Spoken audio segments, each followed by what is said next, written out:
Today we will discuss about the main contents and main points of the research paper that you need to include in your research paper while writing it.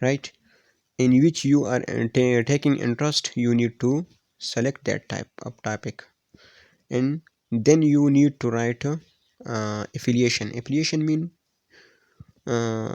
you need to write your name, and if some other persons or students or authorities are including in your research paper, then you should to write their names as well, right? آپ نے اپنا نام لکھنا ہے، چونکہ آپ research کرتے ہیں تو آپ نے اپنا نام لکھنا ہے، اور پھر آپ کے ساتھ اس ریسرچ میں جو اسٹوڈنٹس ہو یا جو بھی اتھرائزڈ پرسنس ہو اس کو آپ نے ان کے نام لکھنا ہے، ٹھیک ہے؟ اس کے ساتھ ان کا ایڈریس آپ ان کا جو ایڈریس ہے یعنی اور ان کا جو اتھارٹی ہے خواہ وہ اسٹوڈنٹس ہو یا ٹیچر ہو یا جو بھی ڈائریکٹر ہو جو بھی ہو، اور اس کے ساتھ آپ نے اپنا کالج یا یونیورسٹی کا نام بھی لکھنا ہے اور اس کے ساتھ کنٹری کا نام بھی لکھنا ہے، یہ ایفیلیشن ہے۔ اس کے بعد آپ نے ایبسٹریکٹ لکھنا ہے، اس کو یہ جسٹ ریویو ہے، یہ ایک سمری آپ نے بتانا ہے، آپ کو چاہیے کہ آپ اپنے ٹائٹل کے بارے میں سمری لکھ کے یہ ایبسٹریکٹ میں لکھ کے، ٹھیک ہے؟ اس کو زیادہ لینتھی نہ بنانا، یہ ایبسٹریکٹ، اور کی ورڈز بھی لکھنا ہے۔ انٹروڈکشن تھرڈ جو ہے یہ آپ کو چاہیے کہ آپ نے ٹائٹل آپ نے جو سلیکٹڈ ٹائٹل لکھا ہو اس کے بارے میں کچھ ایکسپلینیشن نہیں بلکہ آپ نے اس کا انٹروڈکشن لکھنا ہے، اس کو بھی زیادہ لینتھی نہ بنانا ہے آپ نے۔ پھر اس کے بعد 4 نمبر جو ہے لٹریچر ریویو ہے۔ After the introduction of your selected topic, you need to write the you need to write literature review. Literature review یعنی مطلب آپ نے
یعنی لٹریچر ریویو جو ہے یہ پریویس آپ سے پہلے جو لوگوں نے اس ٹاپک پر جو ریسرچ کیا ہے، جتنے ریسرچز آپ کے ٹاپک پر ہوئے ہیں اس کا ریویو کرنا ہے آپ نے، یعنی ان کا جو مین پوائنٹس ہیں اس میں یہ آپ کو چاہیے کہ اس کو اپنی ریسرچ میں یہ انکلوڈ کریں. ٹھیک ہے.